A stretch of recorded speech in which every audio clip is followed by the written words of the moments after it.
Everyone, welcome back to my channel. This is Pramila Yadav. हम CTET exam के लिए CDP discuss कर रहे हैं। सीडीपी में आज का जो हमारा टॉपिक है ये है फैक्टर इन्फ्लुएंसिंग चाइल्ड डेवलपमेंट, यानी बाल विकास को प्रभावित करने वाले कारक कौन कौन से होते हैं।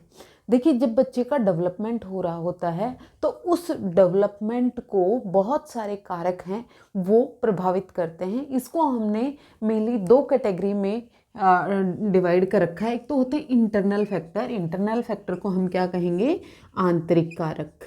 ये कौन से कारक होंगे? आंतरिक कारक, जो बच्चे के अंदर प्रेजेंट होते हैं। और एक्सटर्नल कारक का मतलब क्या हो गया? बाह्य कारक। बाह्य कारक यानी जो बच्चे के बाहर प्रेजेंट होते हैं, बच्चे के आसपास के एनवायरनमेंट में जो कारक प्रेजेंट होते हैं। देखिए, पहला इंटरनल फैक्टर को हम हेरिडिटी फैक्टर भी कहते हैं, यानी अनुवांशिक कारक भी कहते हैं। ये क्या है? अनुवांशिक कारक। देखिए, जो हेरिडिटी होती है, जो अनुवांशिकता होती है, ये इंटरनल फैक्टर होता है, बच्चे के अंदर होता है। लास्ट क्लास में भी हमने डिटेल में जब हेरिडिटी और एनवायरनमेंट पढ़ा था तो हमने डिस्कस किया था कि जो हेरिडिटी है वो क्या होती है? जो कैरेक्टरिस्टिक, जो विशेषताएं बच्चे के माता पिता से बच्चे में ट्रांसफ़र होती हैं जीन्स के थ्रू, वो सारी विशेषताएं किसके अंदर आती हैं? हेरिडिटी के अंदर आती हैं। हेरिडिटी है ये कांस्टेंट होती है, स्थायी होती है, इसमें चेंज पॉसिबल नहीं होते हैं। एक बार जो गुणसूत्र के थ्रू, जो विशेषताएं बच्चे के माता पिता के थ्रू बच्चे में आ गई, वही लाइफ टाइम तक वही रहती हैं, वो चेंज नहीं होती हैं। ये अनुवांशिक कारक होते हैं। अनुवांशिक कारक में क्या क्या आता है? अनुवांशिक कारक में इंटेलिजेंस आता है, यानी बुद्धि आती है। जनरली ये देखा गया है कि जिन बच्चों के माता पिता का आईक्यू लेवल, आईक्यू यानी इंटेलिजेंस क्वोशिएंट, इंटेलिजेंस जिसकी ज़्यादा होती है, बच्चे भी उतने ही इंटेलिजेंट होते हैं। देखिए, इंटेलिजेंसी है, बुद्धि है, ये सिर्फ और सिर्फ अच्छे मार्क्स लाने पर का ही नाम बुद्धि नहीं होती है। आप किसी भी माहौल में कितने अच्छे से, कितने जल्दी एडजस्ट कर पाते हैं, ये भी आपकी इंटेलिजेंस है। किसी भी इन्वायरमेंट में आप कितनी जल्दी अडेप्ट कर पाते हैं, ये भी आपकी इंटेलिजेंस है। रीजनिंग आपकी कितनी अच्छी है, आपके लॉजिक कितने अच्छे हैं, आप एब्स्ट्रैक्ट थिंकिंग कितने अच्छे से कर सकते हैं, आप इमोशनल रूप से कितने स्ट्रॉन्ग हैं, आप मोरल रूप से कितने अच्छे हैं, ये सब आपकी इंटेलिजेंस का पार्ट होता है। तो जो इंटेलिजेंस है ये बच्चे को कहाँ से मिलती है? हेरिडिटी से मिलती है, अनुवांशिकता से मिलती है। अगर बच्चे के माता पिता इंटेलिजेंट हैं तो बच्चा भी इंटेलिजेंट ही होगा, क्योंकि ये इंटरनल फैक्टर होता है। उसके बाद हम देखें फिजिकल फैक्टर, यानी बच्चे की जो शारीरिक बनावट है, जो शारीरिक बनावट है वो भी बच्चे के माता पिता पर ही डिपेंडेंट होती है। बच्चे के माता पिता अगर लंबे हैं तो बच्चा भी लंबा होगा, बच्चे के माता पिता की हाइट छोटी है तो बच्चा भी छोटा होगा। अगर माता पिता का रंग गोरा है तो बच्चा भी गोरा होगा। अगर माता पिता की आइज़ का कलर ब्लैक है तो ब्लैक होगा, ग्रीन है तो ग्रीन होगा। मतलब आइज़ का कलर भी माता पिता पर ही डिपेंडेंट होता है।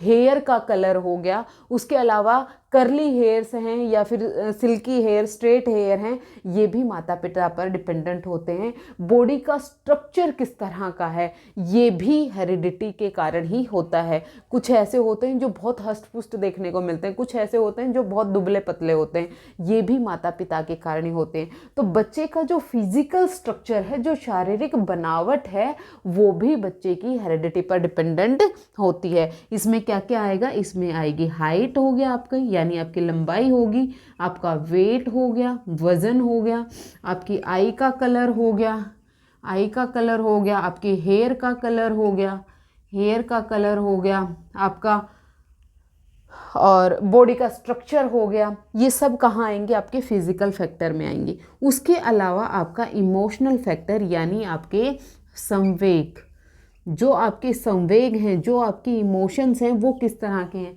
आपने देखा होगा कुछ लोग हैं वो बहुत इमोशनल होते हैं, बहुत सेंसिटिव होते हैं, छोटी छोटी बातों पर भावुक हो जाते हैं। ये देखा गया है जनरली जिनके माता पिता इमोशनल होते हैं, बच्चे भी इमोशनल होते हैं, छोटी छोटी चीज़ों के प्रति वो बहुत जल्दी भावुक हो जाते हैं। लेकिन अगर माता पिता बहुत ज़्यादा इमोशनल नहीं हैं तो बच्चे भी नहीं होते। यानी जो टेम्परामेंट है, एक चीज़ आप और ऐड कर सकते हैं यहाँ पर, टेम्परामेंट क्या है, टेम्परामेंट, जो बच्चे का टेम्परामेंट होता है वो भी हेरिडिटी पर डिपेंडेंट होता है, वो भी एक इंटरनल फैक्टर होता है। टेम्परामेंट का मतलब क्या हो गया कि बच्चा कुछ बच्चे आपने देखे होंगे कि कितनी जल्दी वो इरिटेट हो जाते हैं, उनका कितनी जल्दी उनको गुस्सा आ जाता है, कितनी जल्दी वो किसी भी चीज़ पर रिएक्ट करते हैं। हर एक बच्चे का टेम्परामेंट अलग होता है। आप एक बच्चा ऐसा होता है आप उसको कुछ भी कहते रहो उसको फ़र्क नहीं पड़ता, एक बच्चा ऐसा होता है आप उसको हल्का सा कुछ कहें उसे गुस्सा आ जाता है, वो इरिटेट हो जाता है। तो ये क्या हुआ, टेम्परामेंट होता है, स्वभाव जो होता है हर एक बच्चे का अलग होता है और वो किस पे डिपेंडेंट होता है, हेरिडिटी पर डिपेंडेंट होता है। इंटरनल कारक में वो सारे कारक आएंगे जो बच्चे के खुद से रिलेटेड होते हैं, जो बच्चे के अंदर होते हैं, बाहर के आसपास की चीज़ों का उनसे कोई लेना देना नहीं होता है। बच्चे के अंदर के जो फैक्टर होते हैं इनको हम बायोलॉजिकल फैक्टर भी कह सकते हैं। इसको हम क्या कह सकते हैं, बायोलॉजिकल फैक्टर। बायोलॉजिकल फैक्टर यानी जैविक कारक। ये कौन से कारक हुए, जैविक कारक। तो आपको इंटरनल फैक्टर समझ में आए होंगे, आंतरिक कारक जो बच्चे के अंदर प्रेजेंट होते हैं, वो सब चीज़ें हैं वो बच्चे की डेवलपमेंट को प्रभावित करती है।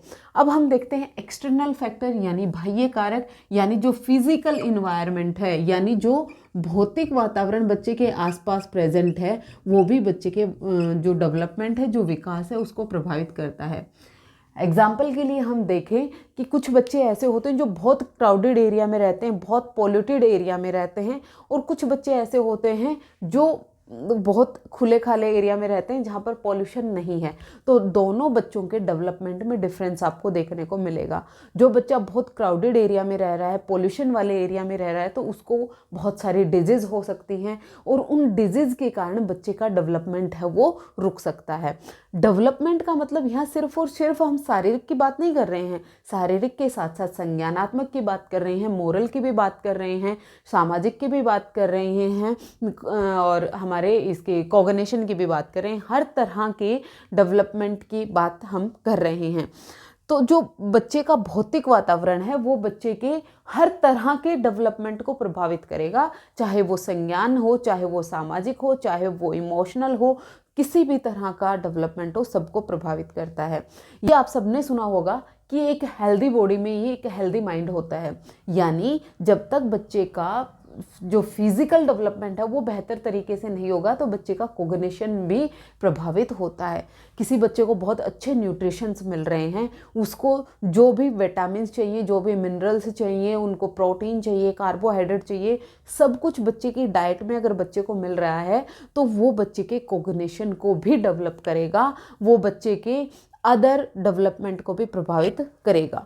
तो ये आपको समझ में आया होगा, फिजिकल एनवायरनमेंट बच्चे के डेवलपमेंट को प्रभावित करता है। एक एग्जांपल और मैं देती हूँ कि जैसे बच्चा कहाँ पर रह रहा है, बच्चा प्लेन एरिया में रह रहा है या बच्चा माउंटेन एरिया में रह रहा है, बच्चा नॉर्थ इंडिया में रह रहा है या साउथ इंडिया में रह रहा है, इन दोनों जगह के क्लाइमेट में चेंज होता है, वेदर में चेंज होता है। तो वेदर और क्लाइमेट में जो डिफरेंस होता है वो भी बच्चे के डेवलपमेंट को प्रभावित करता है। फिर उसके बाद हम देखें सोशियो इकोनॉमिक स्टेटस, यानी बच्चे का सामाजिक और आर्थिक स्टेटस। बच्चे का समाज में कौन स्टेटस कैसा है, यानी वो एक रिच फैमिली से है या पुअर फैमिली से है या फिर वो मिडिल क्लास फैमिली से है, ये भी बच्चे के डेवलपमेंट को प्रभावित करता है। बच्चा सामाजिक रूप से पिछड़ा हुआ तो नहीं है, जो सामाजिक रूप से पिछड़े हुए बच्चे होते हैं वो डेवलपमेंट में कहीं ना कहीं पीछे रह जाते हैं। जो बच्चे एक हायर सोसाइटी में रह रहे हैं, एक रिच फैमिली से बिलोंग करते हैं, तो उनको सारे संसाधन उपलब्ध होते हैं, सारे रिसोर्सेज बच्चों को अवेलेबल कराए जाते हैं, बच्चे घूमने जा जाते हैं, बाहर की बहुत सारी चीज़ों को एक्सप्लोर करते हैं, उनका जो सोशल सर्कल है वो भी इसी तरह का होता है, तो वहाँ पर बच्चे के डेवलपमेंट के चांसेस ज़्यादा होते हैं। कुछ बच्चे रूरल एरियाज़ में रहते हैं जिनके माता पिता का इकोनॉमिक स्टेटस यानी आर्थिक उनके जो स्तर है वो उतना बढ़िया नहीं होता, तो वो अपने बच्चे को रिसोर्सेज अवेलेबल नहीं करवा सकते, तो उसके कारण बच्चे के डेवलपमेंट पर प्रभाव पड़ता है। तो माता पिता का सोसाइटी में क्या स्टेटस है और आर्थिक क्या स्टेटस है, उसका कल्चर भी बच्चे के डेवलपमेंट को प्रभावित करता है। देखो मैंने लिखा है कल्चरल बैकग्राउंड, बच्चे का जो सांस्कृतिक पृष्ठभूमि है, जो सांस्कृतिक बैकग्राउंड है, वो भी बच्चे के जो डेवलपमेंट है उसको प्रभावित करती है, क्योंकि हर एक कल्चर के अपने अपने कुछ नियम कानून कायदे होते हैं, उसी के द्वारा ही सबको वो नियम कानून कायदे फॉलो करने होते हैं। हमें किस तरह से लोगों को ग्रीट करना है। कुछ कल्चर में ऐसा होता है कि गर्ल्स को ज़्यादा नहीं पढ़ाया जाता, बॉयज़ को ही पढ़ाया जाता है, गर्ल्स घर का काम करेंगे, बॉयज़ बाहर का काम करेंगे। मैं किसी को स्टीरियोटाइपिंग नहीं कर रही हूँ, बस मैं आपको एक एग्जांपल के थ्रू समझा रही हूँ कि कुछ कल्चरल डिफरेंस के कारण भी, एक कल्चर में अलग तरह के नियम है, दूसरे कल्चर में अलग तरह के नियम है, तो इन दोनों कल्चर का प्रभाव भी बच्चे के डेवलपमेंट पर पड़ता है। तो कल्चरल हो, चाहे वो सामाजिक हो, चाहे वो आर्थिक स्टेटस हो, बच्चे के डेवलपमेंट को प्रभावित करेगा। फिर उसके बाद हम देखें फैमिली यानी परिवार। बच्चे का परिवार है ये मिनिएचर वर्जन होता है सोसाइटी का, यानी समाज का एक छोटा रूप होता है। सबसे पहले बच्चे का जो सामाजिक डेवलपमेंट होने लगता है वो कहाँ से शुरू होता है? फैमिली से शुरू होता है। फैमिली का टाइप किस तरह का है? बच्चा न्यूक्लियर फैमिली में रह रहा है या बच्चा जॉइंट फैमिली में रह रहा है? यानी न्यूक्लियर फैमिली कौन सी होती है? जिसमें माता पिता और बच्चे रह रहे होते हैं, और जॉइंट फैमिली जिसमें दादा दादी, चाचा चाची, ताऊ ताई, माता पिता, बच्चे, ये सब मिलकर रह रहे होते हैं। तो जो परिवार का प्रकार है वो भी बच्चे के डेवलपमेंट को प्रभावित करता है। ये देखा गया है कि जो बच्चे फैमिली, जॉइंट फैमिली में रहते हैं, वो इमोशनल और मोरल रूप से ज़्यादा स्ट्रॉन्ग होते हैं एज़ कम्पेयर टू जो बच्चा न्यूक्लियर फैमिली में रह रहा है। ऐसा नहीं है कि न्यूक्लियर फैमिली में रहने वाले बच्चों का सामाजिक या फिर मोरल डेवलपमेंट नहीं होता, लेकिन ये कंपैरेटिवली देखा गया है कि जो बच्चा अपने पूरे परिवार के साथ रह रहा है तो वो 6 लोगों से चीज़ें सीख रहा है, और न्यूक्लियर फैमिली में जो बच्चा रह रहा है वो सिर्फ अपने माता पिता से सीख रहा है। तो वहाँ पर भी बच्चे में डेवलपमेंट में डिफरेंस आपको देखने को मिलता है। जो शहर में रहने वाले बच्चे हैं वो अलग तरह के होते हैं, जो गाँव में रहने वाले बच्चे हैं वो अलग तरह के होते हैं। ये डिफरेंस आपने क्लियरली देखा होगा। तो बच्चे का फैमिली का जो टाइप है वो भी बच्चे के डेवलपमेंट को प्रभावित करता है। फैमिली के टाइप के अलावा बच्चे का जो जन्म का स्थान है, जन्म का नंबर है, वो भी डेवलपमेंट को प्रभावित करता है कि बच्चा कौन से स्थान पर उसका जन्म हुआ है, क्या वो पहला बच्चा है या दूसरा बच्चा है या तीसरा बच्चा है। ये जो उसका जन्म का नंबर है वो भी बच्चे के डेवलपमेंट को प्रभावित करेगा। फिर उसके बाद आता है प्री नेटल इन्वायरमेंट, यानी प्री नेटल जब बच्चा माँ के गर्भ में होता है, गर्भ अवस्था का जो इन्वायरमेंट होता है, आपको याद रखना है ये एक्सटर्नल फैक्टर में आएगा। बहुत सारे बच्चे सोचते हैं कि जो प्री नेटल इन्वायरमेंट है वो इंटरनल में आएगा, नहीं। जब बच्चा माँ के गर्भ में होता है तो जो माँ का गर्भ होता है वो बच्चे के लिए एक एक्सटर्नल फैक्टर होता है, ना कि इंटरनल फैक्टर होता है। इंपॉर्टेंट पॉइंट है, आपको याद रखना है। जो माँ का गर्भ है वो भी बच्चे के डेवलपमेंट को प्रभावित करता है। जब बच्चा माँ के गर्भ में होता है तो माँ किस तरह का न्यूट्रिशन ले रही है, उसका इमोशनल स्टेटस कैसा है, वो किस तरह अपना पूरा दिन निकाल रही है, न्यूट्रिशन कैसे ले रही है, वो ज़्यादा पोल्यूटेड एरिया में तो नहीं रह रही है, वहाँ के आसपास की हवा कैसी है, पानी कैसा है, खान पान कैसा है, ये सब चीज़ें बच्चे के डेवलपमेंट को प्रभावित करती हैं। अगर माता किसी बहुत ज़्यादा पोल्यूटेड एरिया में रह रही है, वहाँ पर यूवी रेज हैं, वो बच्चे के डेवलपमेंट को प्रभावित कर सकती हैं। तो ये सब चीज़ें हैं बच्चे के विकास को प्रभावित करती हैं। तो आज हमने देखा कि जो बच्चे का डेवलपमेंट है उसको प्रभावित करने वाले मेनली 2 तरह के कारक होते हैं, इंटरनल फैक्टर और external factor. Internal factor directly related होते हैं हेरिडिटी से, और एक्सटर्नल फैक्टर डायरेक्टली रिलेटेड होते हैं इन्वायरमेंट से, यानी वातावरण से। हेरिडिटी से कौन कौन सी चीज़ें मिलते हैं? इंटेलिजेंस होता है, बच्चे का इमोशनल डेवलपमेंट होता है, बच्चे का फिजिकल फैक्टर्स होते हैं जिसमें हाइट आएगी, वेट आएगी, आई का कलर आएगा, हेयर का कलर आएगा। फिर उसके बाद हम एक्सटर्नल फैक्टर की बात करें तो इसमें आपका सोशियो इकोनॉमिक स्टेटस हो गया, कल्चरल बैकग्राउंड हो गया, फैमिली टाइप हो गया, और प्री नेटल बच्चे के इन्वायरमेंट हो गया, ये सब एक्सटर्नल फैक्टर में आएगा। होपफुली आपको एक इंटरनल और external factor which influence the child development clear हुआ होगा। अगर आपको कोई भी डाउट हो आप मुझे कमेंट सेक्शन में पूछें। आज के लिए इतना ही, मिलते फिर से। Thank you very much.